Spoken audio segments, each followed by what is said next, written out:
Salut à tous. Alors, présentation donc du Audi e-tron ce mardi 18 septembre 2018. Ils ont fait ça ce matin, donc voilà, un streaming le matin, voire en pleine nuit. C'est un peu étrange de faire ça. Mercedes avait fait ça en fin de journée en horaire européen, ce qui était beaucoup mieux quand même. Donc j'ai découvert ça en même temps que vous. Déjà il y a quelques photos là. Entre le Q5 et le Q7, ouais. Ouais, en gros, c'est. Ah, attendez. La mutualité est un 660 litres. Déjà, il y a plus grand espace que le Mercedes EQC.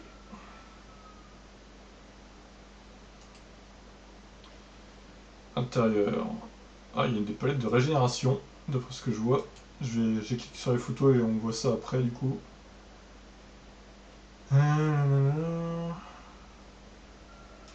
Encore des photos ici.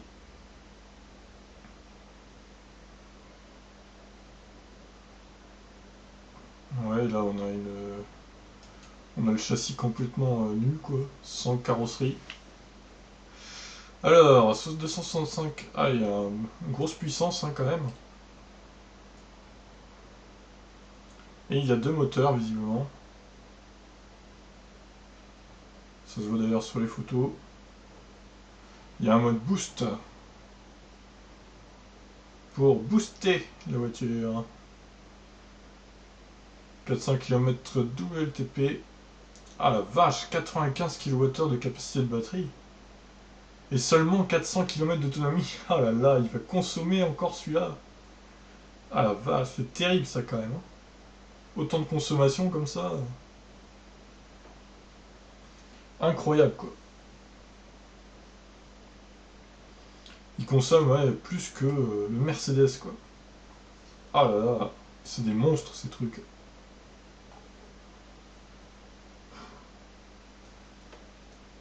Pompe à chaleur.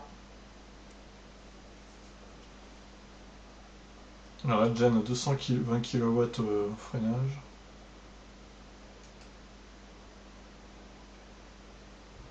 Ah, il peut recharger à 22 kWh, c'est pas mal ça. Comme la Zoé quoi en gros. Donc les bornes de Zoé elles peuvent être très intéressantes pour cet Audi e-tron pour le coup.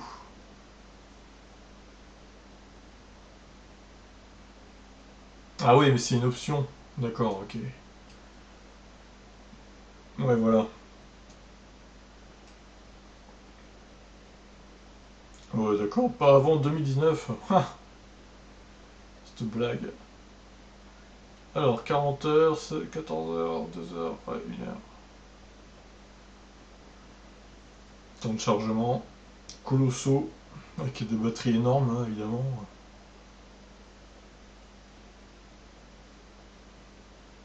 Ah, un prix. 80 000 euros en Allemagne. Ouh. 15 000 de moins qu'un Model X. Et 30 000 de moins qu'un Model X sans D.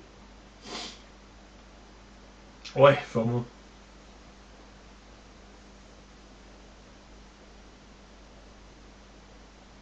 Le problème c'est que Tesla ils ont des putains de bornes partout et tout là.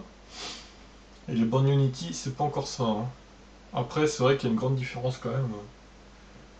Et puis le Model X 75D il a beaucoup moins d'autonomie que celui-là hein, quand même. Mais c'est tellement cher quoi, c'est incroyable. Ah la largeur, 1m9, 1m94. Plus large que ma taille à moi quoi. Longueur, quasiment 5 mètres.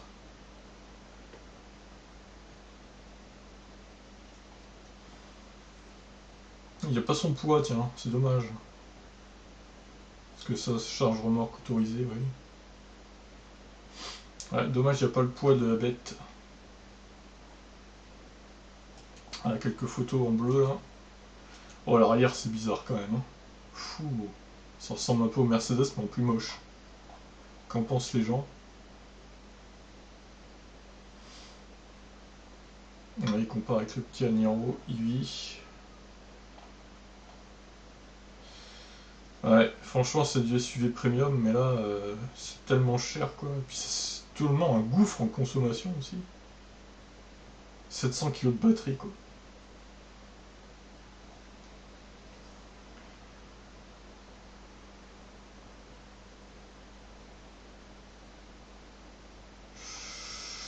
Ouais, on va aller voir les photos du coup. Après, ouais, ça reste moins cher que Tesla, mais bon, c'est pas donné quand même, hein. 80 000 euros pour un SUV, c'est du délire un peu.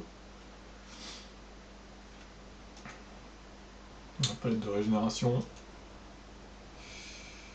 Intérieur très, très propre, hein. Je dirais même sobre, même s'il y a pas mal d'écrans là. C'est de l'allemand quoi.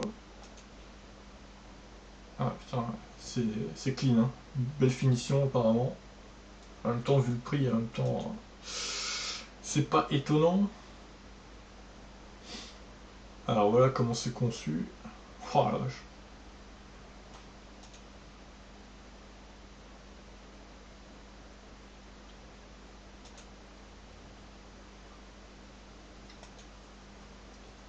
Ouais, pas mal, pas mal. Bon, bah sur ce, moi j'aime bien, à part ouais, ces LED arrière là, qui font un trait. J'ai un peu de mal avec ça, mais bon. Ouais, sinon il est évidemment pas mal, hein, bon. Euh, Après, voilà, 80 000 euros, je préfère quand même acheter une Tesla Model S plutôt que ça, hein, on va pas se mentir. Même si elle a peut-être un poil moins d'autonomie, et encore c'est même pas sûr. Parce que peut-être qu'elle consomme moins la Model S. Et surtout, il y a un réseau de superchargeurs. Donc, pour 80 000 euros, j'en achète une, hein, et j'achète pas ça. Bon. Après, c'est chacun voit midi à sa porte. À vous de me dire ce que vous en pensez. Et je vous laisse. Ciao.